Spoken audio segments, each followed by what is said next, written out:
If you're watching this video right now, you're probably like me, questioning your gaming ability and whether or not you've ever played video games at all before.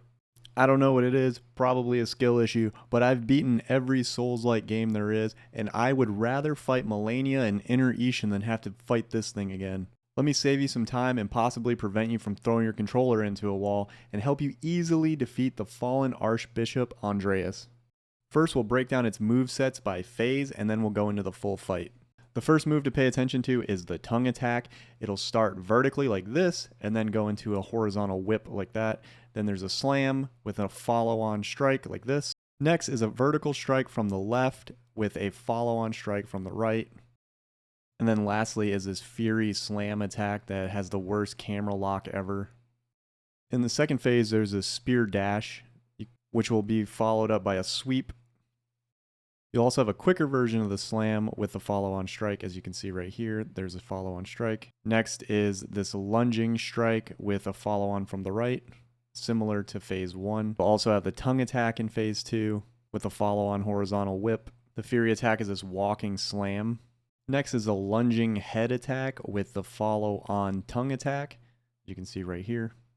And then the big juicer attack is this celestial beam where it'll intake the ergo energy and then shoot it out of the other side. Gross. So Andreus is weak to fire, so keep that in mind going in. I use the salamander blade. He'll normally start with his tongue attack.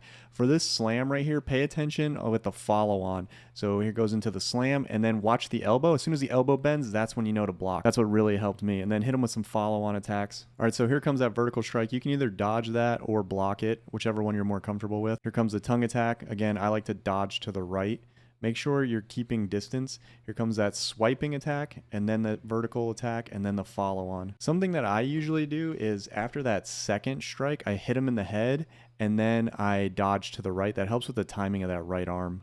So as you can see, we have that fire damage built up. We're going to hit him with a heavy attack, get a couple of hits in, and then I activate the Fable Art, and then go into the critical. I just like to amplify my damage as much as I can. Here comes a tongue attack, block, dodge to the right, get a little hit in. If you start feeling yourself getting close to the wall or trapped in a corner, try to back away. So here comes that 3-hit combo. He's going to swipe and then slam, and then a hit in the head, and then dodge to the right, follow on attack again. Depending on the weapon that you have, using heavy attacks really works on Andreus. As you can see, we got the fire going again and compounding the damage.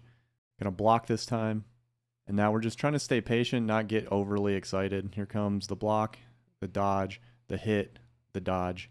And then just finish him off right here. All right, so to start the second half of the fight, make sure you're fixing your weapon's durability and healing at the beginning. Stay in place where you're at. Let him go through this animation, and then he'll come in, he'll do this lunging spear strike.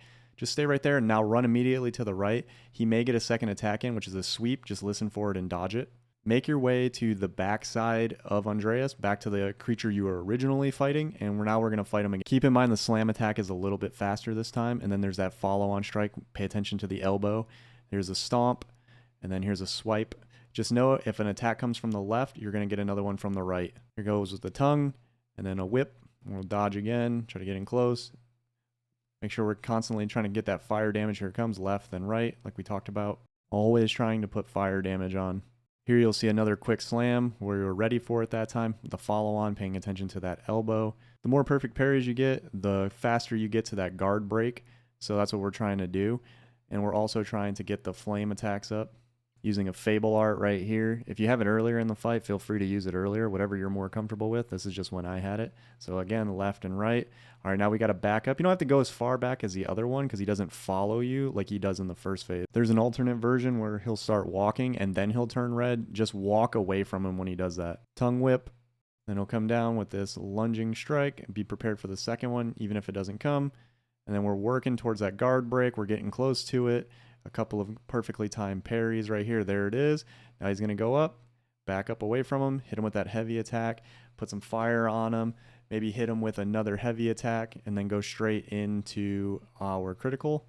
All right, so the next attack is the heaviest attack that he has in the second phase. It's like this orbital beam. So run to the side, and then once he absorbs in, run back to the way you came, because if you go to the other side, you're going to get hit by the beam. Just try to stay to the side.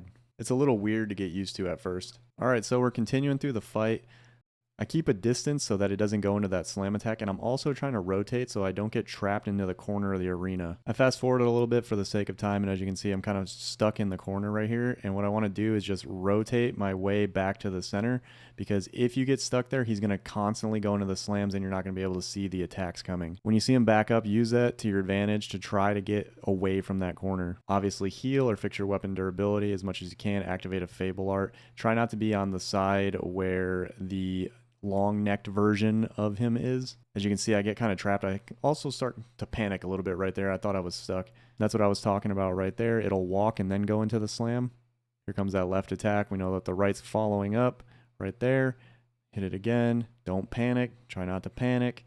Hit it again. Get these blocks in or dodges, whichever you're more comfortable with. I prefer doing parries so that I can build up that guard break. Paying attention to these animations right here.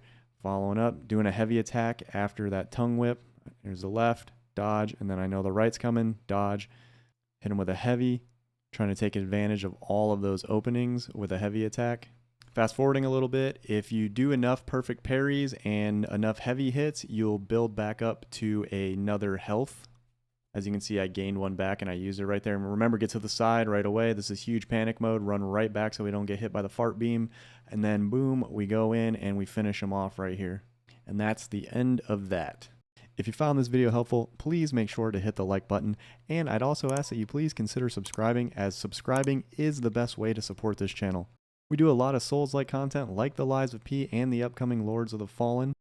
So please make sure to check back in on the channel. I've been RYZEN. Remember, if there's a boss, I'll help you defeat it. Thank you for watching.